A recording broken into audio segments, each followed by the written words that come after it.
O que você faria se eu te dissesse que neste exato momento, criaturas que existem há 400 milhões de anos estão nadando nos oceanos, rastejando pelas margens dos rios e caminhando sob seus pés? Não estou falando de fósseis. Estou falando de seres vivos, respirando, caçando, prosperando. Mestres da sobrevivência que atravessaram eras inteiras, enquanto impérios de gigantes nasciam e desapareciam como breves suspiros na história da Terra. Você provavelmente já viu um deles hoje. Talvez tenha passado por cima de um sem perceber. Ouviu sua silhueta deslizando sob as ondas e não fez ideia de que estava diante de uma linhagem mais antiga que os continentes, mais resistente que montanhas, mais sábia que qualquer civilização humana. Estas criaturas testemunharam o mundo acabar, não uma vez, mas múltiplas vezes. Elas viram asteroides rasgarem o céu, assistiram oceanos ferverem e congelarem. Sobreviveram a extinções em massa que apagaram 75% de toda a vida do planeta. E quando a poeira baixou, quando o silêncio tomou conta da Terra devastada, quando tudo parecia ter terminado, elas estavam lá, esperando, famintas, inalteradas. Bem-vindo ao dossiê dos imortais. Este não é um documentário sobre criaturas do passado. É sobre os verdadeiros donos do presente, os herdeiros legítimos da Terra. Porque enquanto espécies surgem e desaparecem em questão de milhões de anos, estes seres atravessam centenas de milhões sem precisar mudar. Eles não evoluíram para algo melhor. Eles já eram perfeitos. Neste vídeo, você vai descobrir o que realmente significa ser imortal em termos evolutivos. Vai mergulhar com caçadores que patrulhavam os oceanos muito antes de qualquer vida complexa pisar em terra firme. Vai encarar predadores blindados, cujo design é tão eficiente que a natureza simplesmente parou de mexer nele há 200 milhões de anos. Vai testemunhar civilizações de insetos cuja engenharia social faz nossas cidades parecerem caóticas. E vai conhecer um peixe que o mundo inteiro acreditava estar extinto há 70 milhões de anos, até que um pescador o puxou das profundezas em 1938, provando que algumas coisas simplesmente se recusam a morrer. Estes são os crocodilos, os tubarões, as tartarugas marinhas, as baratas, as formigas, o selacanto, 6 linhagens, 6 estratégias de resistência, um único resultado devastador. Eles venceram o jogo mais longo e brutal que existe, o jogo do tempo. E aqui está a verdade que vai virar sua percepção de cabeça para baixo. Força não é sobre tamanho. Inteligência não é sobre complexidade.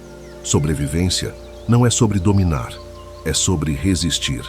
É sobre ser tão bem projetado, tão perfeitamente adaptado, tão brutalmente eficiente que você se torna invisível para a extinção. Você se torna maior que eras geológicas. Você se torna uma constante em um universo de mudança. Estas criaturas não são sobreviventes por sorte. São sobreviventes por design. E o que elas têm a nos ensinar não está em livros de história. Está codificado em seus corpos, em seus comportamentos, em cada estratégia que desenvolveram ao longo de eras que nossa mente mal consegue compreender. Este documentário é a crônica dos vencedores definitivos, não dos mais rápidos, não dos mais inteligentes, mas dos que simplesmente recusaram-se a desaparecer. E se você quer entender o que separa uma espécie passageira de uma linhagem eterna, se quer saber qual é o segredo para atravessar o próprio tempo enquanto mundos inteiros desmoronam, então preste atenção, porque o que você vai descobrir nos próximos minutos vai mudar para sempre a forma como você enxerga a vida, a morte e o significado de verdadeiramente vencer. Curta este vídeo e se inscreva no canal agora. Não por números, mas porque você está prestes a conhecer os mestres da imortalidade. E em um mundo onde tudo parece efêmero, onde mudanças acontecem a cada segundo, a sabedoria desses anciãos da Terra pode ser exatamente o que precisamos ouvir. Os gigantes caíram, os frágeis desapareceram, mas os imortais permaneceram.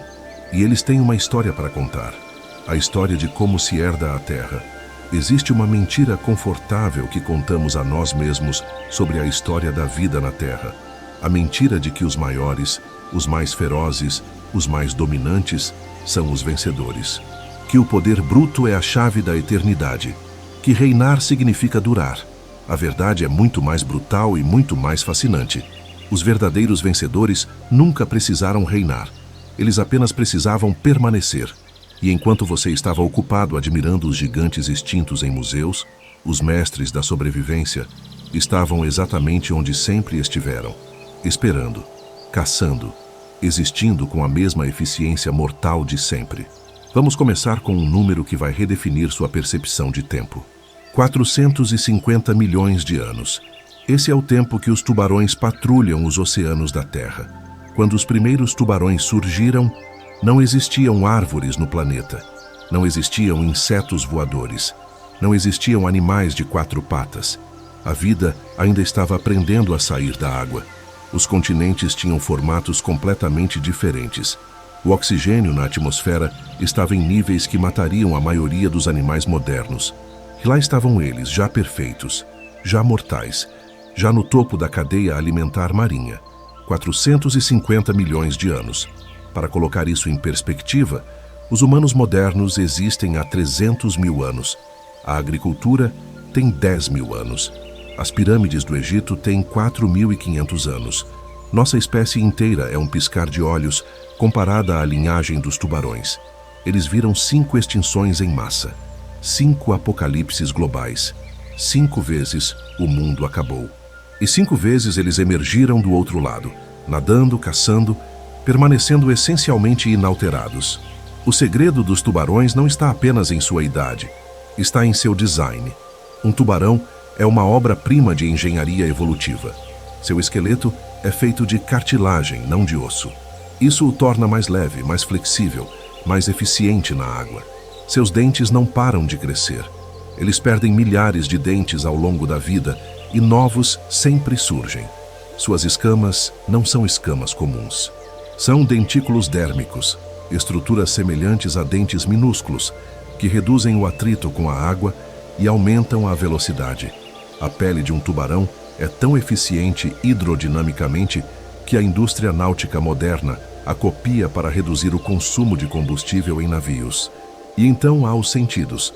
Um tubarão pode detectar uma gota de sangue em 1 milhão de gotas de água. Pode sentir vibrações de um peixe ferido a mais de 250 metros de distância. Possui órgãos especiais chamados ampolas de Lorenzini, que detectam campos elétricos gerados pelos músculos de outros animais. Ele pode literalmente sentir seu batimento cardíaco na água. Não há como se esconder de um tubarão. Ele é a própria definição de predador total. Mas aqui está o que torna os tubarões verdadeiramente imortais. Eles não são apenas uma espécie. São mais de 500 espécies diferentes, cada uma adaptada a um nicho específico. Tubarões de profundidade que vivem em escuridão total. Tubarões filtrados que comem apenas plâncton. Tubarões de recife. Tubarões pelágicos. Tubarões de água fria. Tubarões tropicais. Quando uma extinção em massa acontece, algumas espécies morrem, mas outras sobrevivem. E a linhagem continua. Essa diversificação é a apólice de seguro evolutiva mais eficaz que existe. Agora vamos aos crocodilos. 200 milhões de anos de história. Quando seus ancestrais surgiram no período Triássico, os primeiros dinossauros ainda estavam se diversificando. Eram pequenos, experimentais. E ao lado deles, já consolidados, estavam os ancestrais dos crocodilos.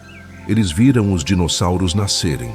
Viram-nos dominar a Terra por 165 milhões de anos e viram-nos desaparecer. E continuaram, exatamente como eram. O design de um crocodilo moderno é essencialmente idêntico ao de seus ancestrais do Cretáceo. Existem pequenas variações de tamanho e habitat, mas o plano corporal básico permaneceu inalterado. E não é difícil entender por quê. Um crocodilo é perfeição em forma de réptil. Vamos começar pela mordida. A força de mordida de um crocodilo de água salgada pode atingir 3.700 kg por centímetro quadrado. Isso é suficiente para esmagar o crânio de um búfalo, para partir ossos como se fossem galhos secos. Proporcionalmente, é uma das mordidas mais poderosas do reino animal. Uma vez que um crocodilo fecha suas mandíbulas, não há como escapar. Mas a mordida é apenas o começo.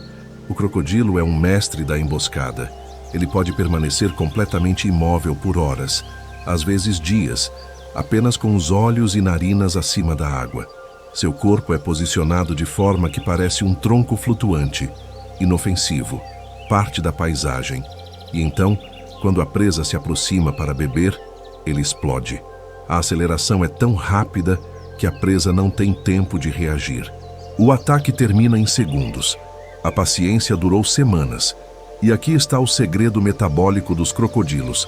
Eles podem sobreviver por mais de 1 ano sem comer. 1 ano inteiro. Seu metabolismo é tão eficiente, tão economizador de energia, que eles podem simplesmente desligar a maior parte das funções corporais e entrar em um estado de espera. Isso significa que durante períodos de seca, quando as presas desaparecem, quando os rios secam, o crocodilo simplesmente espera. Não entra em pânico, não morre de fome, apenas espera que as chuvas voltem. E quando voltam, ele está lá, faminto, pronto. Há também o sistema imunológico. Crocodilos vivem em águas que frequentemente estão cheias de bactérias parasitas e matéria em decomposição. Eles comem carcaças podres, brigam entre si causando feridas profundas e raramente têm infecções. Cientistas descobriram que o sangue dos crocodilos contém peptídeos antimicrobianos incrivelmente poderosos. Proteínas que destroem bactérias resistentes a antibióticos, vírus mortais, até células cancerígenas. A medicina moderna está estudando intensamente esses compostos, porque o que os crocodilos desenvolveram naturalmente pode ser a próxima geração de antibióticos para humanos. Vamos agora para as tartarugas marinhas, 100 milhões de anos nadando pelos oceanos do planeta. Seus ancestrais compartilharam os mares com mosassauros, com plesiosauros, com amonites gigantes. Todos esses desapareceram. As tartarugas continuaram. E a explicação está em 2 estratégias complementares: mobilidade global e defesa passiva. Uma tartaruga marinha não tem território fixo. Ela é uma migrante perpétua. Algumas espécies nadam mais de 15 mil quilômetros entre áreas de alimentação e praias de desova. A tartaruga de couro atravessa oceanos inteiros, do Canadá ao Caribe, da Indonésia à Califórnia. Ela não depende de um único ecossistema. Se uma região entra em colapso, se uma corrente oceânica muda, se uma fonte de alimento desaparece, ela simplesmente vai para outro lugar. Essa flexibilidade geográfica é uma vantagem massiva durante extinções em massa, quando ecossistemas regionais são devastados, mas outras áreas permanecem habitáveis. E então há a carapaça, a armadura, uma estrutura óssea fundida coberta por placas de queratina que evoluiu diretamente de costelas expandidas. Poucos predadores conseguem quebrá-la. Tubarões grandes podem, orcas podem, mas o custo energético é alto. E na economia brutal da natureza, presas que exigem muito esforço são evitadas. A tartaruga não precisa ser rápida, não precisa lutar. Ela apenas se retrai e espera. A carapaça é uma fortaleza móvel que a acompanha aonde quer que vá. Tartarugas também têm uma longevidade extraordinária. Algumas espécies vivem mais de 100 anos. Isso significa que uma única tartaruga pode atravessar períodos de mudança ambiental que matariam espécies com ciclos de vida mais curtos. Ela pode sobreviver a décadas de escassez. Pode se reproduzir quando as condições melhoram. Pode esperar que o mundo se estabilize. E enquanto espécies que vivem apenas alguns anos precisam de condições perfeitas continuamente, a tartaruga pode atravessar os tempos ruins e prosperar nos bons. Agora, entramos no reino dos pequenos, das criaturas que muitos desprezam, mas que são, na verdade, mestres absolutos da resiliência. As baratas.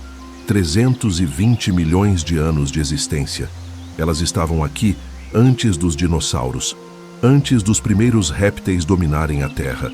Viram florestas inteiras de samambaias gigantes e cavalinhas do tamanho de árvores. Sobreviveram à extinção Permiano-Triássico, o evento mais catastrófico da história da vida multicelular. Uma extinção tão brutal que é conhecida como a Grande Morte. 96% da vida marinha foi exterminada. 70% da vida terrestre desapareceu. E as baratas continuaram rastejando.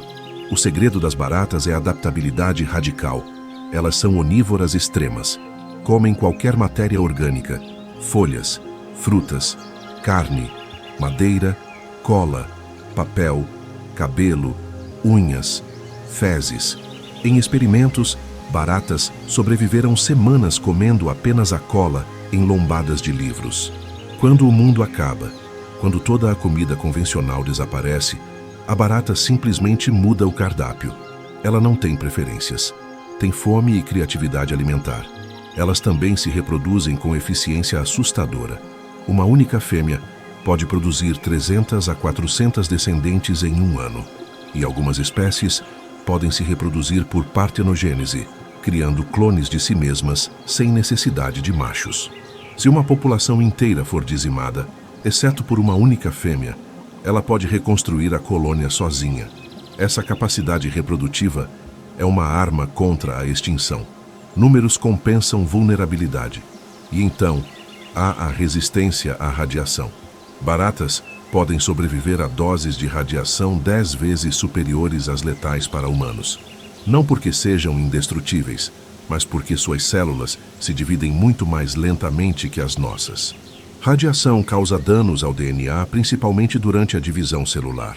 Menos divisões significam menos oportunidades de dano. É uma vantagem acidental, mas uma vantagem que pode significar que, após uma guerra nuclear, enquanto cidades estiverem vazias e silenciosas, as baratas ainda estarão lá, rastejando, comendo, sobrevivendo. As formigas são os arquitetos sociais. 140 milhões de anos construindo civilizações. Existem mais de 20 quadrilhões de formigas no planeta neste exato momento. 20 trilhões de formigas. Para cada ser humano vivo, existem cerca de 2,5 milhões de formigas. Elas colonizaram todos os continentes, exceto a Antártida. Habitam desertos, florestas tropicais, savanas, cidades. E fizeram isso sem tecnologia. Apenas com organização, química e trabalho coletivo. Uma colônia de formigas não é uma coleção de insetos. É um superorganismo. Cada formiga é uma célula especializada. A rainha é o sistema reprodutivo. As operárias são músculos, sistema digestivo, manutenção. As soldadas são o sistema imunológico, a defesa. E todas se comunicam através de feromônios, deixando trilhas químicas que outras formigas seguem, criando uma rede de informação distribuída. Não há líder, não há plano central, mas há ordem, há eficiência, há inteligência emergente. Formigas cultivam fungos, criam gado de pulgões, ordenhando-os para obter seiva açucarada. Constroem pontes vivas com seus próprios corpos. Algumas espécies fazem guerra organizada, com estratégias de flanqueamento e emboscada.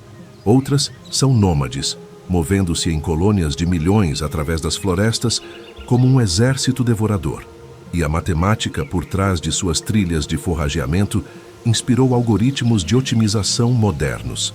Quando você usa um aplicativo de GPS que calcula a rota mais eficiente, você está usando princípios que as formigas descobriram há milhões de anos. E, finalmente, o mais misterioso, o selacanto. 400 milhões de anos. Um peixe que o mundo científico declarou extinto há 70 milhões de anos. Fósseis abundantes no registro geológico paravam abruptamente no fim do Cretáceo. Conclusão óbvia: extinção. Até que em dezembro de 1938, um pescador sul-africano chamado Hendrik Goosen puxou um das águas perto da foz do rio Chalumna. Era azul. Tinha quase 2 metros.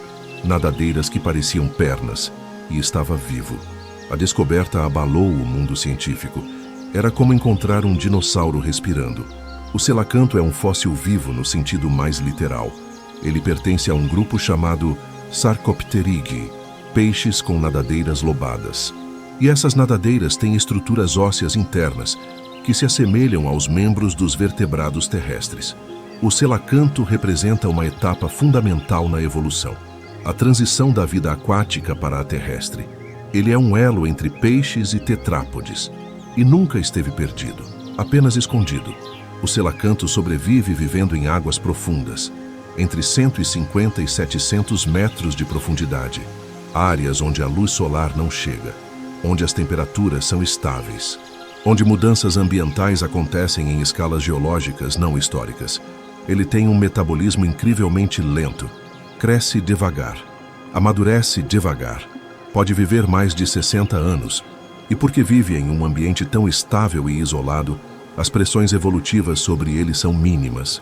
Ele não precisa mudar. Então não muda. Então aqui está o padrão. 6 linhagens. 6 histórias diferentes, mas 3 características compartilhadas. Primeiro, eficiência energética brutal.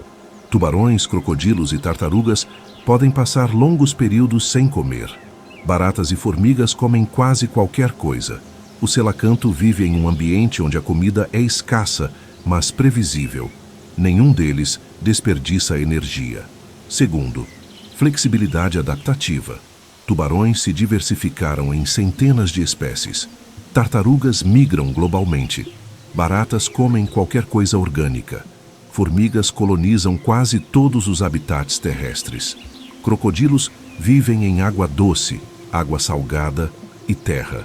Eles não são rígidos, são fluidos. Terceiro, paciência temporal.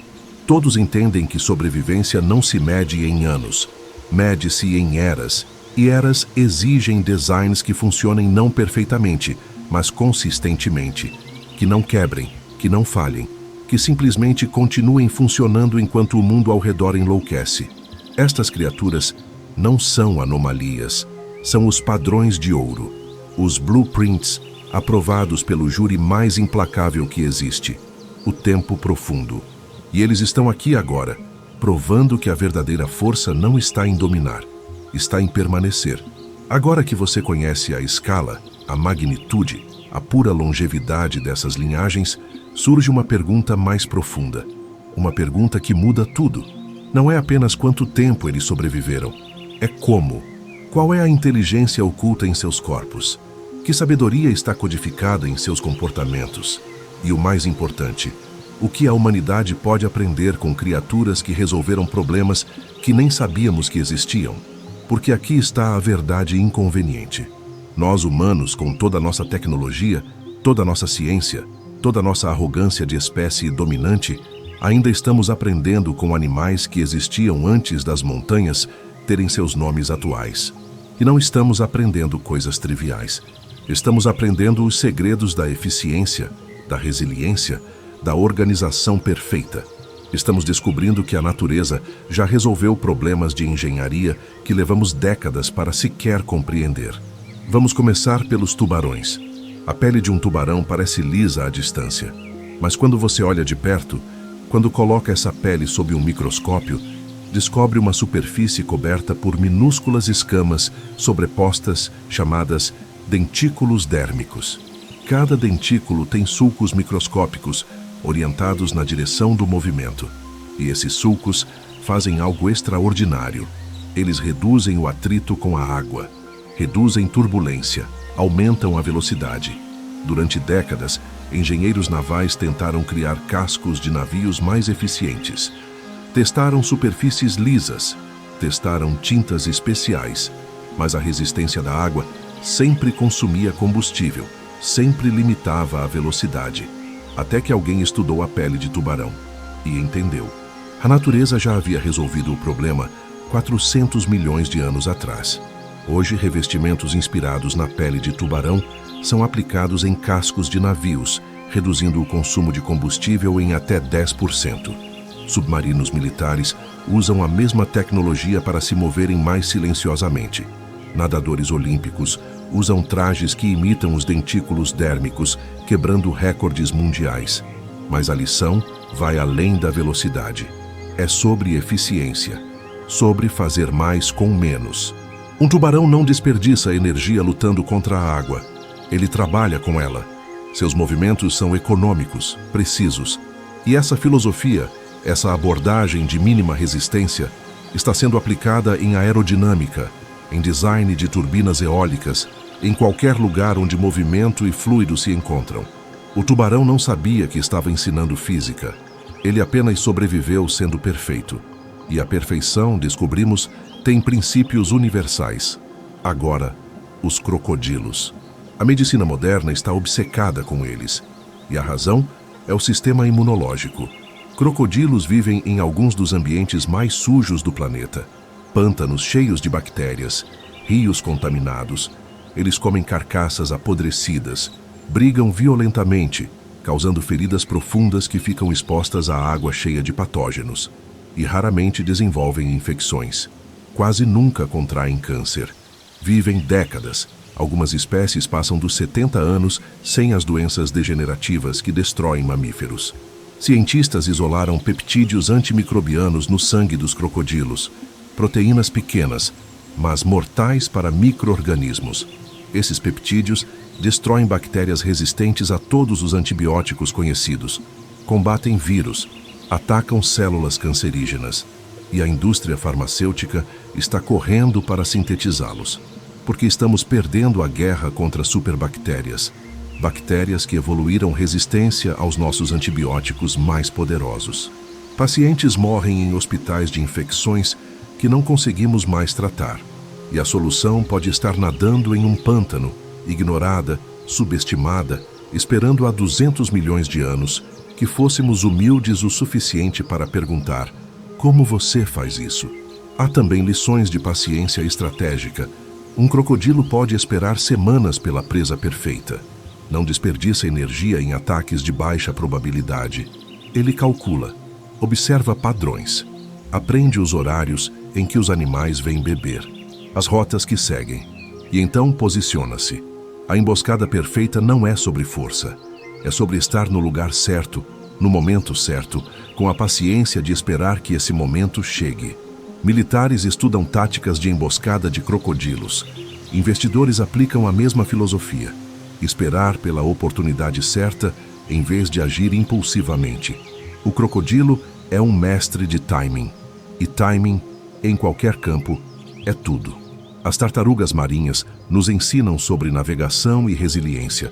Uma tartaruga verde nasce em uma praia no Brasil. Passa décadas vagando pelo Atlântico, e quando chega a hora de desovar, ela retorna à mesma praia onde nasceu. Não a uma praia qualquer, a mesma. Atravessa milhares de quilômetros de oceano aberto e encontra uma faixa de areia específica. Como? Durante anos isso foi um mistério. Então descobrimos que tartarugas marinhas usam o campo magnético da Terra como um mapa. Elas detectam variações minúsculas na intensidade e inclinação do campo magnético e usam essas variações para criar um mapa mental do oceano. Cada região tem uma assinatura magnética única, e a tartaruga memoriza essas assinaturas quando ainda é filhote. Décadas depois, ela simplesmente segue o mapa gravado em sua mente. Essa descoberta revolucionou nossa compreensão de navegação animal e inspirou pesquisas em biomagnética, em como construir sistemas de navegação que não dependem de GPS, que não podem ser hackeados ou bloqueados. Militares querem essa tecnologia. Cientistas espaciais querem essa tecnologia, porque um sistema baseado em campos magnéticos é impossível de desligar. E a tartaruga já usa isso há 100 milhões de anos, sem satélites, sem mapas, apenas instinto refinado pela seleção natural. Mas há uma lição mais profunda nas tartarugas, sobre resiliência contra a adversidade constante. Das 1000 tartarugas que nascem, apenas 1 ou 2 alcançam a maturidade. Os primeiros minutos de vida são os mais perigosos. Filhotes emergem da areia e correm para o oceano, enquanto aves marinhas mergulham. Caranguejos atacam, peixes esperam na água rasa. A mortalidade é brutal, mas a espécie sobrevive porque as que chegam à idade adulta vivem décadas. Põem milhares de ovos ao longo da vida. Uma única sobrevivente compensa centenas de perdas. É uma estratégia de investimento de longo prazo. Perdas massivas no curto prazo, retorno garantido no longo prazo. E funciona há milhões de anos. Agora entramos no reino do micro, das baratas. E aqui, a lição é sobre adaptabilidade extrema e eficiência de movimento. Uma barata pode correr a 80 centímetros por segundo. Não parece impressionante até você considerar que isso é 50 vezes o comprimento de seu corpo por segundo. Proporcionalmente, é como um humano correndo a 320 km por hora. Elas podem mudar de direção 25 vezes por segundo, Podem se espremer por espaços minúsculos, passando por aberturas de apenas 1/4 de sua altura corporal, porque seus exoesqueletos são flexíveis. Engenheiros robóticos estão obcecados com baratas, porque construir um robô que se mova com a mesma eficiência, que se adapte a terrenos irregulares, que seja robusto e rápido, é incrivelmente difícil. Robôs tradicionais são lentos, rígidos, frágeis. Mas robôs inspirados em baratas são diferentes. Eles têm pernas flexíveis que absorvem impacto, corpos achatados que passam por escombros e estão sendo desenvolvidos para missões de busca e resgate, para entrar em edifícios colapsados onde humanos e cães não conseguem chegar, para encontrar sobreviventes presos sob toneladas de concreto. A barata, que você esmaga sem pensar, está salvando vidas humanas através de sua engenharia copiada. Há também a incrível eficiência neural das baratas. O cérebro de uma barata tem menos de 1 milhão de neurônios. O cérebro humano tem 86 bilhões. Mas com esse 1 milhão de neurônios, a barata processa informação sensorial, toma decisões de fuga em milissegundos, navega ambientes complexos. É um computador biológico ultra eficiente. E cientistas da computação estão estudando como ela faz tanto com tão pouco, porque nossos computadores consomem energia massiva. Supercomputadores consomem megawatts, mas uma barata opera com microwatts. Se conseguirmos construir chips de computador com a mesma eficiência neural das baratas, podemos revolucionar a computação. Menos energia, mais processamento. Tudo porque paramos de subestimar o inseto que vive em nossos porões. As formigas são as professoras supremas de organização social e otimização. Uma colônia de formigas resolve problemas complexos sem líder central, sem reuniões, sem planejamento. E ainda assim, a eficiência é assustadora. Como elas encontram a rota mais curta entre o formigueiro e uma fonte de alimento? Através de um algoritmo que hoje chamamos de otimização por colônia de formigas. Funciona assim: uma formiga exploradora encontra comida. Ela volta ao formigueiro deixando um rastro de feromônio. Outras formigas seguem o rastro, também deixando feromônio. Mas rotas mais curtas são percorridas mais rápido, então acumulam feromônio mais rapidamente. Rotas mais longas evaporam antes de serem reforçadas. Com o tempo, o rastro mais forte, a rota mais eficiente, domina. Todas as formigas convergem para ela. Sem matemática, sem mapas, apenas química e movimento. Esse algoritmo agora é usado em logística global. Empresas de transporte usam variações dele para otimizar rotas de entrega. Companhias aéreas usam para programar voos. Redes de telecomunicação usam para rotear dados. E começou com cientistas observando formigas, procurando açúcar na cozinha. A formiga não sabe que está resolvendo o problema do caixeiro viajante. Ela apenas segue o cheiro mais forte. Mas a matemática por trás é profunda e universal. Formigas também nos ensinam sobre especialização e cooperação. Em uma colônia, cada indivíduo é sacrificável, mas a colônia é imortal. Formigas operárias vivem semanas ou meses, mas a colônia vive décadas. A rainha pode viver 15, 20 anos. E durante todo esse tempo, a colônia funciona como uma única entidade. Operárias forrageiam, soldadas defendem, outras cuidam das larvas, outras constroem e reparam. Ninguém faz tudo, todos fazem sua parte. E o resultado é uma civilização que funciona com eficiência, que faria qualquer empresa humana parecer caótica.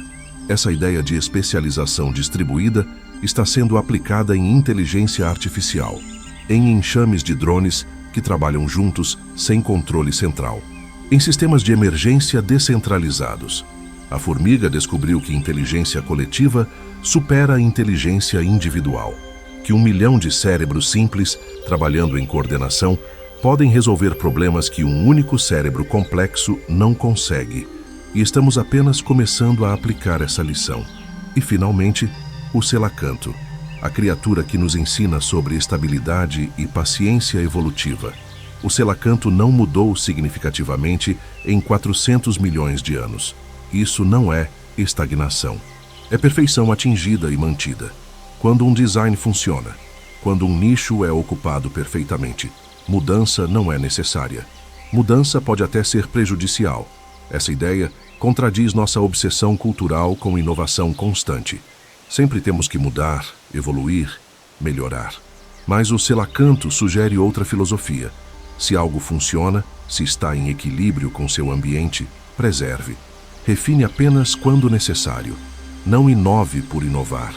Essa é uma lição difícil para uma espécie que muda tecnologias a cada década, que descarta o velho constantemente. Mas há sabedoria em estabilidade, em constância, em ser o que você é e fazer isso perfeitamente.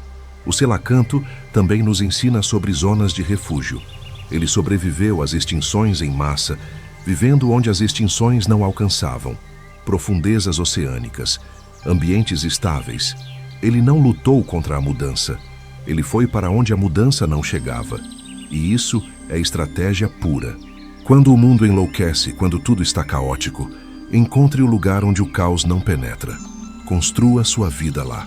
Espere que a tempestade passe. E então, quando o mundo se acalma, você ainda está lá. Funcional. Vivo. Pronto. Então, o que todas essas lições têm em comum? Uma única verdade central. Eficiência supera poder. Adaptabilidade supera força. Paciência supera velocidade. Essas criaturas não dominaram pela força bruta.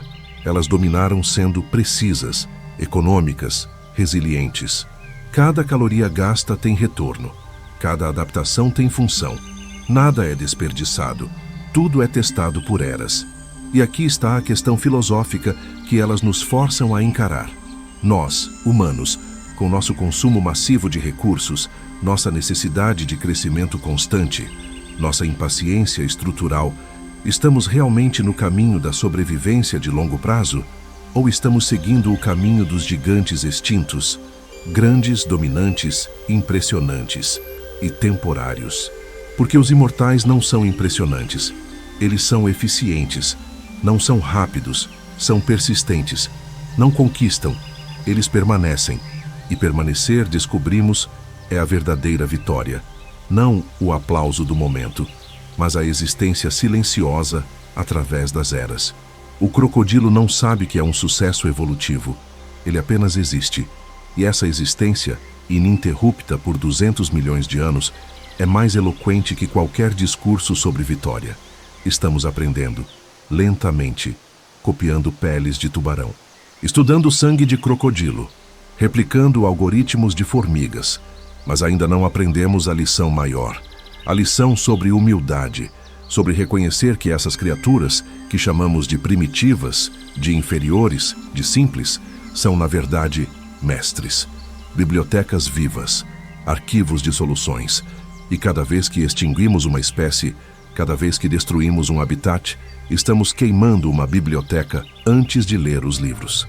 Estamos perdendo conhecimento que levou centenas de milhões de anos para ser escrito. A pergunta que essas criaturas nos fazem não é: vocês são inteligentes? É: vocês são sábios?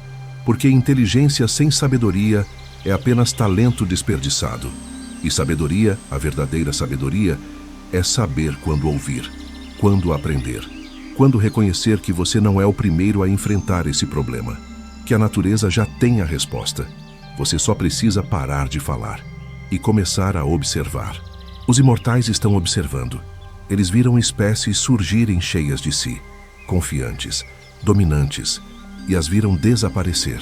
Será que somos diferentes? Será que nossa inteligência nos salva? Ou será que, como os gigantes do passado, estamos apenas temporariamente no topo, sem perceber que o verdadeiro poder nunca foi sobre estar no topo, era sobre estar aqui, ainda, sempre, inabalável. Eles sobreviveram a asteroides, atravessaram 5 extinções em massa, resistiram a oceanos ferventes e eras glaciais, adaptaram-se a continentes que se separaram e se chocaram, viram o próprio planeta se transformar completamente, repetidas vezes, e permaneceram. Mas agora, pela primeira vez em centenas de milhões de anos, os imortais estão morrendo, e o responsável não é um asteroide, não é uma erupção vulcânica massiva, não é uma era glacial, é uma única espécie, nós. A ironia é brutal e inescapável. As criaturas que resistiram ao apocalipse literal não estão conseguindo resistir a nós. Os mestres da sobrevivência, os arquitetos da resiliência, os vencedores do jogo mais longo que existe, estão sendo derrotados por uma espécie que existe há apenas 300 mil anos.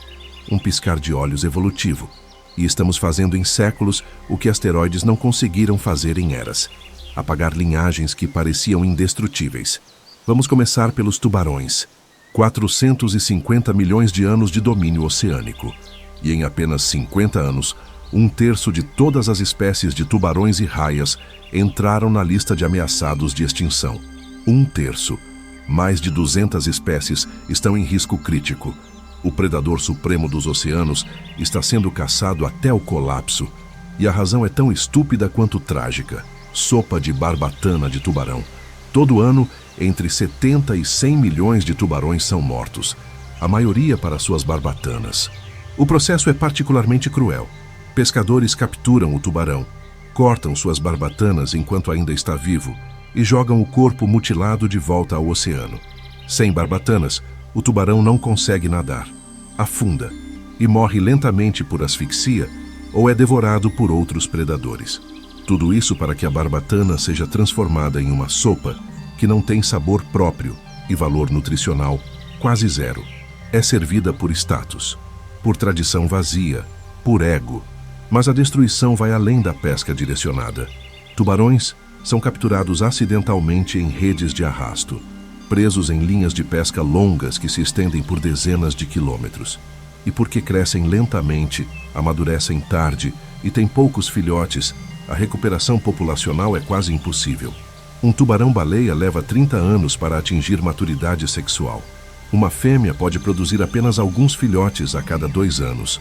Quando você remove adultos reprodutores mais rápido do que eles conseguem se reproduzir, a matemática é simples e definitiva: extinção. E a perda de tubarões não é apenas sobre tubarões. Eles são predadores de topo, regulam populações de presas, mantêm ecossistemas marinhos saudáveis. Quando tubarões desaparecem, populações de predadores menores explodem. Esses predadores devoram herbívoros. Herbívoros desaparecem. Algas proliferam descontroladamente. Recifes de coral morrem sufocados por algas. O colapso em cascata é rápido e devastador. Remova o topo da cadeia alimentar e toda a cadeia desmorona. E estamos fazendo isso, conscientemente. Por sopa, agora os crocodilos. Eles enfrentam uma ameaça dupla: destruição de habitat e caça. Pântanos são drenados para a agricultura. Rios são represados para a energia. Margens são convertidas em áreas urbanas. E crocodilos, que precisam de grandes territórios, com acesso a água e terra, simplesmente ficam sem lugar para existir. Na Ásia, o crocodilo siamês está criticamente ameaçado. Restam menos de 1000 indivíduos na natureza. O crocodilo filipino está ainda pior. Menos de 200 adultos sobrevivem. 200. De uma linhagem de 200 milhões de anos. A caça ainda acontece, mesmo sendo ilegal na maioria dos países. Peles de crocodilo são vendidas para fabricar bolsas, sapatos, cintos, produtos de luxo. Um único crocodilo adulto pode valer milhares de dólares no mercado negro. E então há o conflito humano-crocodilo. À medida que expandimos em seus territórios, encontros acontecem. Crocodilos atacam pessoas. Pessoas matam crocodilos em retaliação. E porque humanos têm armas e números, crocodilos perdem. Sempre. Mas talvez a ameaça mais insidiosa seja a poluição química. Pesticidas agrícolas escorrem para rios. Metais pesados de mineração contaminam pântanos. E esses químicos se acumulam nos corpos dos crocodilos. Interferem na reprodução. Causam deformidades em filhotes. Enfraquecem sistemas imunológicos. O mesmo sistema imunológico que é objeto de pesquisa médica está sendo envenenado lentamente. Estamos destruindo a biblioteca genética antes de terminar de lê-la, antes de extrair todos os segredos que ela guarda. As tartarugas marinhas enfrentam um pesadelo em múltiplas frentes. Todas as 7 espécies de tartarugas marinhas estão ameaçadas ou criticamente ameaçadas. A tartaruga de couro, que sobreviveu por 100 milhões de anos, pode desaparecer neste século. E as ameaças são tantas que parecem projetadas para garantir extinção. Primeiro, destruição de praias de desova. Tartarugas retornam às mesmas praias onde nasceram para depositar seus ovos, mas essas praias estão desaparecendo. Desenvolvimento costeiro constrói hotéis, resorts, casas. Luzes artificiais desorientam filhotes que usam o brilho da lua no oceano para navegarem. Em vez de irem para a água, vão em direção às luzes da cidade e morrem. Praias são mineradas por areia. Muros de contenção bloqueiam acesso. Erosão, causada por mudanças climáticas, engole praias inteiras. As tartarugas retornam e não há mais praia. Segundo, pesca acidental. Redes de arrasto capturam tartarugas junto com peixes. Linhas de pesca com anzóis são engolidas. Tartarugas ficam presas em redes de deriva por dias, afogando-se lentamente porque não conseguem subir para respirar. Estima-se que 450 mil tartarugas marinhas sejam capturadas acidentalmente todo ano. A maioria morre.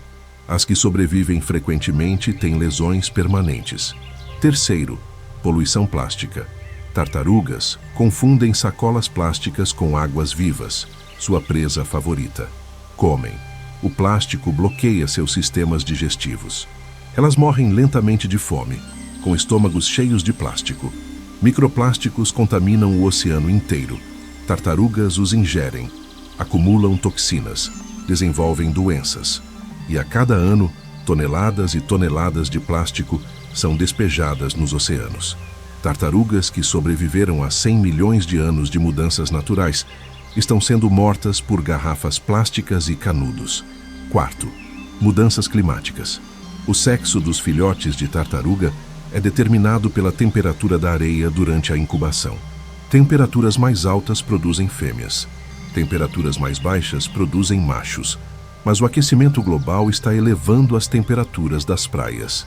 Em algumas populações, mais de 90% dos filhotes nascidos nos últimos anos são fêmeas. Isso cria um desequilíbrio reprodutivo devastador. Sem machos suficientes, populações inteiras podem colapsar em uma única geração. A tartaruga sobreviveu a mudanças climáticas no passado, mas nunca mudanças tão rápidas, nunca em apenas décadas. As baratas, ironicamente, enfrentam menos ameaças diretas.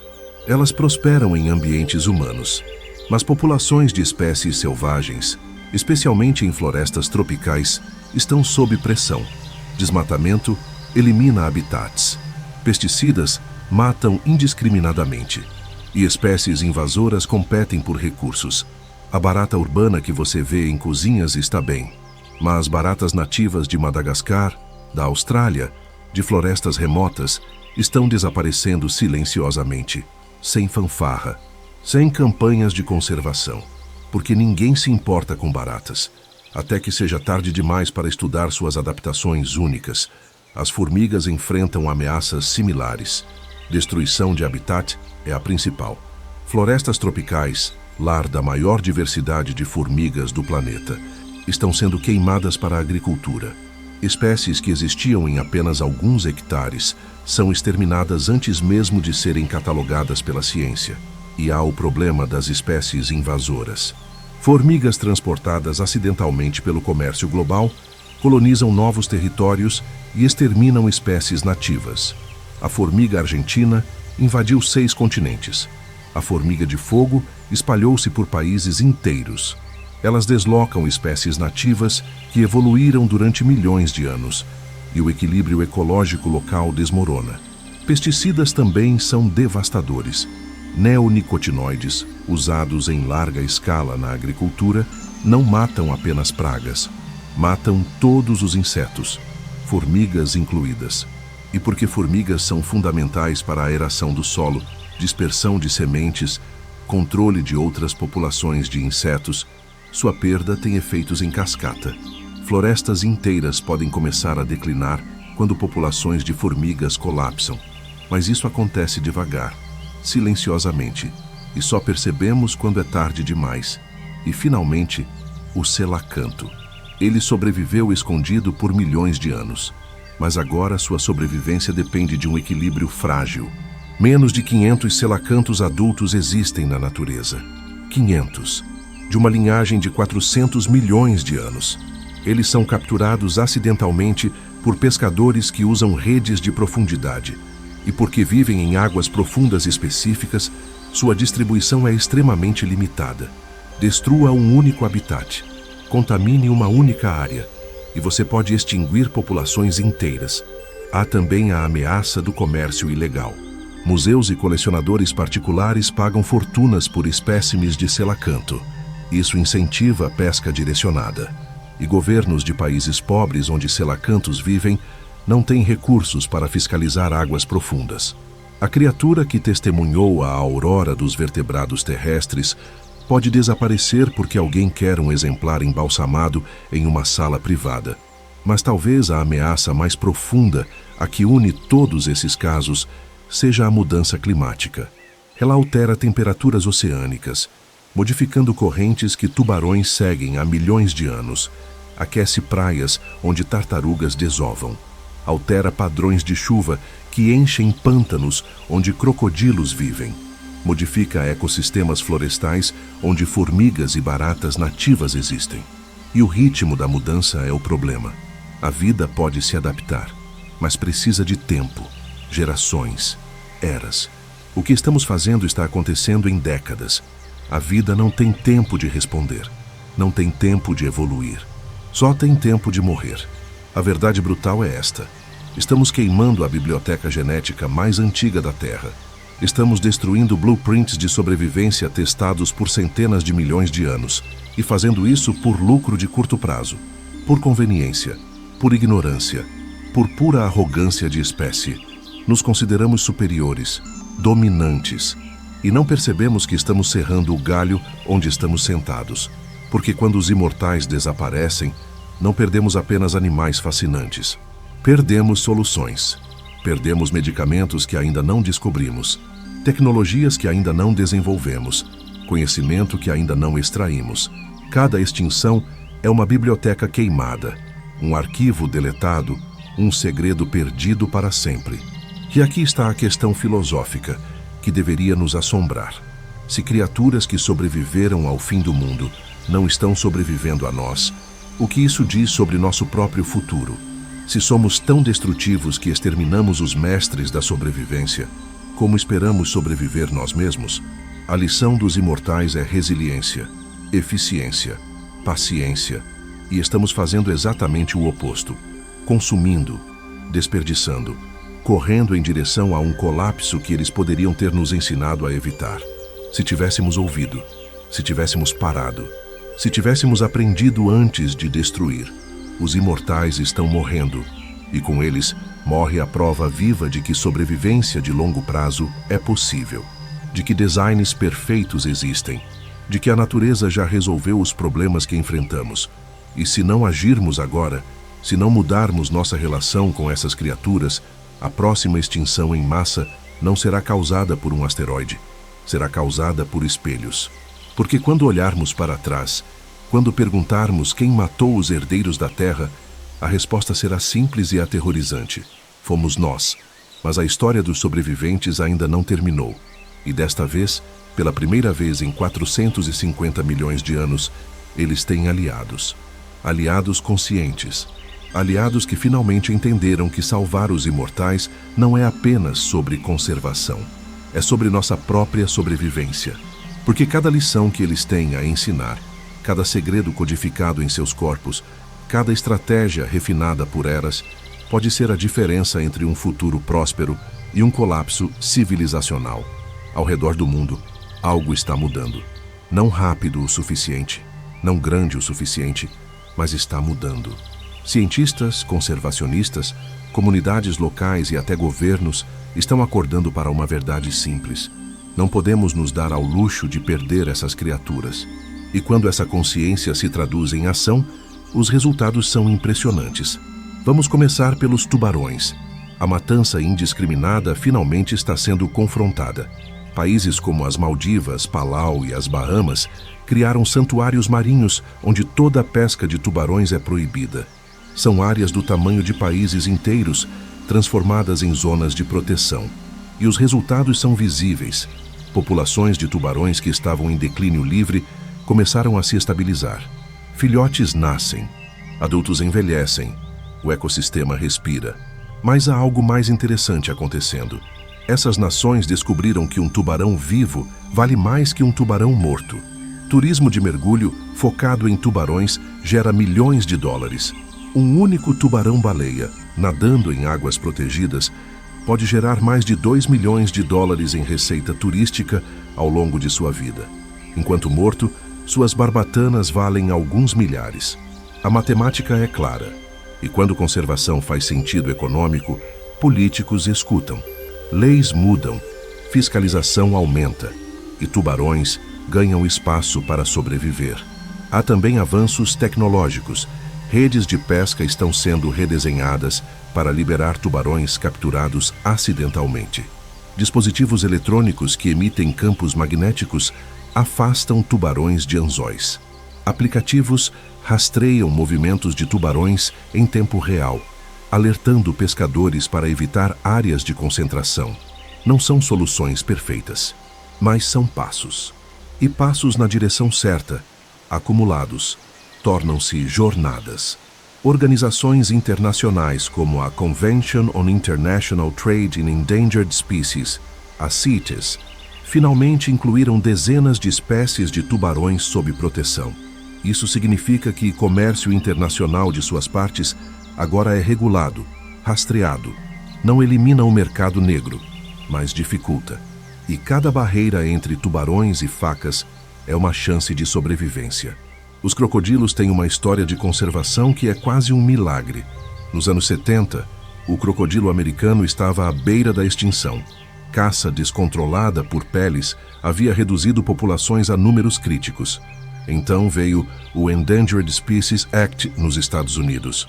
Proteção legal, fiscalização rigorosa. E algo extraordinário, programas de criação em cativeiro combinados com proteção de habitat. Pântanos foram preservados, ninhos foram protegidos. E lentamente, década após década, os crocodilos voltaram. Hoje, na Flórida, populações estão tão saudáveis que foram removidas da lista de ameaçados. É prova de que quando há vontade política e ação coordenada, a recuperação é possível. Esse modelo está sendo replicado globalmente. Na Índia, o gavial, um crocodilo de focinho longo criticamente ameaçado, está sendo criado em centros de conservação. Filhotes são reintroduzidos em rios protegidos.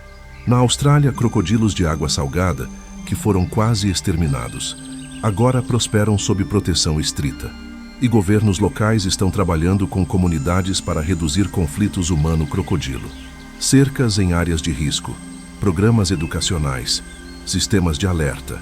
A coexistência é possível. Só exige planejamento e investimento. Há também pesquisa médica avançada. Laboratórios ao redor do mundo estão isolando e sintetizando os peptídeos antimicrobianos do sangue de crocodilos. Os primeiros testes clínicos em humanos já começaram. Se bem-sucedidos, esses compostos podem se tornar a próxima geração de antibióticos, salvando milhões de vidas humanas. E isso cria um incentivo poderoso para a conservação. Crocodilos vivos são laboratórios naturais. Crocodilos extintos são oportunidades perdidas. Quando a medicina depende de uma espécie, a sociedade protege essa espécie. As tartarugas marinhas estão no centro de um movimento global de conservação que envolve desde pescadores locais até corporações multinacionais. Dispositivos chamados TEDs, Turtle Excluder Devices, são agora obrigatórios em redes de arrasto em muitos países. São grades que permitem que peixes passem, mas desviam tartarugas para uma saída de escape. Simples, eficaz e salva dezenas de milhares de tartarugas todo ano. Praias de desova estão sendo protegidas. Voluntários patrulham durante a temporada de desova, protegendo ninhos de predadores e coletores de ovos. Luzes em áreas costeiras estão sendo substituídas por luzes de comprimento de onda que não desorientam filhotes. Programas de limpeza de praias removem plástico e lixo antes que tartarugas os confundam com comida. E funciona. Em algumas regiões, populações de tartarugas que estavam em queda livre agora estão estáveis ou em crescimento lento. Há também um movimento crescente contra plásticos de uso único. Países baniram sacolas plásticas, canudos plásticos, utensílios descartáveis. Corporações estão investindo em materiais biodegradáveis. Não é suficiente. Ainda há bilhões de toneladas de plástico nos oceanos. Mas a consciência está mudando, e quando bilhões de pessoas fazem pequenas mudanças, o impacto acumula. Cada sacola não usada é uma tartaruga que não morre sufocada. Projetos de restauração de recifes de coral também beneficiam tartarugas. Recifes saudáveis são habitats ricos em alimento. E técnicas modernas de restauração, plantio de corais, estruturas artificiais que promovem crescimento coralino, estão reconstruindo recifes que foram destruídos. É trabalho lento, mas está acontecendo. Em dezenas de países, milhares de voluntários, milhões de fragmentos de coral plantados. A esperança cresce lentamente, como coral, como tartarugas, mas cresce. Baratas e formigas raramente recebem atenção conservacionista, mas a proteção de florestas tropicais, o combate ao desmatamento, a criação de reservas naturais, tudo isso protege incontáveis espécies de insetos. Quando uma floresta é preservada, não salvamos apenas jaguares e araras. Salvamos milhões de espécies de insetos que são a base de toda a cadeia alimentar. Que organizações estão trabalhando para criar corredores ecológicos, áreas protegidas conectadas, que permitem que populações de insetos migrem, se dispersem, mantenham diversidade genética. Há também uma mudança na agricultura. O uso excessivo de pesticidas está sendo questionado. A agricultura orgânica está crescendo. Práticas de manejo integrado de pragas, que usam predadores naturais em vez de químicos, estão sendo adotadas. Não é uma revolução, mas é um início. E cada hectare de terra cultivada sem neonicotinoides é um refúgio para formigas, abelhas, baratas nativas e milhares de outras espécies que mantêm ecossistemas funcionando. O selacanto, apesar de sua raridade extrema, está recebendo atenção. Áreas onde ele vive foram declaradas zonas marinhas protegidas. Pesca de profundidade é regulada rigorosamente. Que há programas de educação em comunidades pesqueiras, explicando a importância do selacanto, ensinando técnicas para liberar indivíduos capturados acidentalmente com segurança. Biólogos marinhos monitoram populações usando câmeras submarinas. Cada avistamento é documentado. Cada indivíduo conta. Há até planos para a criação em cativeiro, embora seja extremamente difícil. Selacantos vivem em profundidades e pressões específicas. Recriar esses ambientes é um desafio técnico enorme. Mas aquários e institutos de pesquisa estão tentando, porque se conseguirmos criar selacantos em cativeiro, podemos garantir que a linhagem sobreviva mesmo se habitats selvagens forem destruídos. É uma rede de segurança, um backup biológico, e pode ser a diferença entre sobrevivência e extinção total. Mas além de projetos específicos, há uma mudança mais profunda acontecendo, uma mudança de mentalidade. Estamos começando a entender que a natureza não é um recurso infinito para ser explorado. É uma biblioteca de soluções, um repositório de sabedoria. E cada espécie que perdemos é conhecimento que nunca recuperaremos. Empresas de tecnologia estão investindo em biomimética, criando departamentos inteiros dedicados a estudar a natureza e aplicar suas lições em design e engenharia. Governos estão criando incentivos para a conservação. Comunidades locais estão se tornando guardiãs de ecossistemas, porque entendem que seu futuro depende desses ecossistemas. Jovens ao redor do mundo estão se mobilizando, exigindo ação climática, protestando contra a destruição ambiental. E políticos lentamente estão respondendo. Acordos internacionais estão sendo assinados. Metas de proteção de biodiversidade estão sendo estabelecidas. 30% dos oceanos devem ser áreas protegidas até 2030. É ambicioso, talvez impossível, Mas o fato de que governos estão comprometendo-se publicamente já é um avanço. Então aqui está a verdade. A batalha não está perdida. Ainda há tempo. Ainda há espécies para salvar. Ainda há ecossistemas que podem se recuperar. Mas o tempo está se esgotando. E a janela de ação está fechando. Cada ano que passa sem ação decisiva é um ano mais próximo do ponto sem retorno. Um ano onde mais espécies desaparecem. Mais habitats são destruídos. Mais conhecimento é perdido. Mas se há algo que os imortais nos ensinaram, é que resiliência é possível. Que recuperação, mesmo após colapsos devastadores, pode acontecer. Que a vida encontra caminhos, não por magia, mas por design, por adaptação, por pura teimosia evolutiva. E se eles puderam atravessar extinções em massa, se puderam sobreviver a asteroides e eras glaciais, então talvez, apenas talvez, possam sobreviver a nós.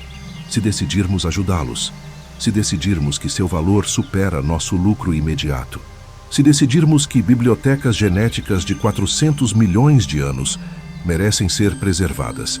E aqui está a inversão final, a revelação que muda tudo. Nós precisamos deles mais do que eles precisam de nós. Crocodilos sobreviveram 200 milhões de anos sem humanos. Tubarões governaram oceanos por 450 milhões de anos antes de nossa espécie existir. Tartarugas, baratas, formigas, selacantos, todos estavam aqui primeiro. Todos sobreviveram sem nós. E se desaparecermos amanhã, se a humanidade se extinguir, eles provavelmente continuarão, adaptarão, preencherão os nichos que deixarmos vazios, e em alguns milhões de anos novas espécies evoluirão. A vida continuará, mas nós não sobrevivemos sem eles, sem os ecossistemas que regulam, sem as cadeias alimentares que sustentam, sem os oceanos que oxigenam, sem os solos que formigas aeram, sem os predadores que mantêm equilíbrios. Remova os imortais e a teia da vida desmorona. E nós no topo dessa teia caímos junto, mais rápido, mais brutalmente. A pergunta nunca foi se os crocodilos sobreviverão. Eles provaram que podem. A pergunta nunca foi se os tubarões resistirão. Eles já resistiram a 5 extinções em massa. A pergunta real, a única pergunta que importa é: nós sobreviveremos sem eles? Sem suas lições? Sem seus ecossistemas? Sem o equilíbrio que mantém? E a resposta que deveríamos estar gritando é não. Não sobreviveremos. Então o chamado não é apenas para salvar animais fascinantes, é para salvar a nós mesmos, para preservar o conhecimento que pode nos ensinar a sobreviver os próximos séculos, para manter funcionando os sistemas naturais dos quais dependemos absolutamente, e para reconhecer finalmente que somos apenas uma espécie entre milhões, recente, frágil e completamente dependente de uma teia de vida que levou bilhões de anos para ser tecida. Os imortais estão nos oferecendo um pacto. Eles têm as soluções, têm os blueprints, têm a sabedoria de eras e estão dispostos a compartilhar, não em palavras, mas em existência, em padrões que podemos estudar, em designs que podemos copiar, em lições que podemos aprender. Tudo o que pedem em troca é espaço, proteção, respeito e a chance de continuar fazendo o que fazem há centenas de milhões de anos, existir. Você, assistindo isso agora, tem um papel. Não é um papel pequeno, não é insignificante. Porque mudança massiva começa com escolhas individuais que se acumulam. Compartilhe este conhecimento, não por likes, não por views, mas porque cada pessoa que entende o valor dos imortais é mais uma voz exigindo proteção, mais um voto por conservação, mais uma escolha contra produtos que destroem habitats, mais uma decisão de viver de forma que minimize dano. Apoie organizações que protegem oceanos, que preservam florestas, que combatem mudanças climáticas. Use sua voz, use seu voto, use suas escolhas de consumo. Porque corporações e governos respondem à pressão. E quando milhões de pessoas exigem mudança, mudança acontece. Lentamente, mas acontece. E quando você vira um crocodilo, um tubarão, uma tartaruga, uma barata, uma formiga, Lembre-se, você não está olhando para um animal comum. Está olhando para um mestre, um sobrevivente de eras, um arquivo vivo de soluções testadas pelo tempo mais profundo. E esse mestre tem lições que podem salvar não apenas espécies, mas civilizações. Os dinossauros reinaram por 165 milhões de anos e desapareceram. Mas os verdadeiros herdeiros da Terra ainda estão aqui, nadando, rastejando, caçando, esperando.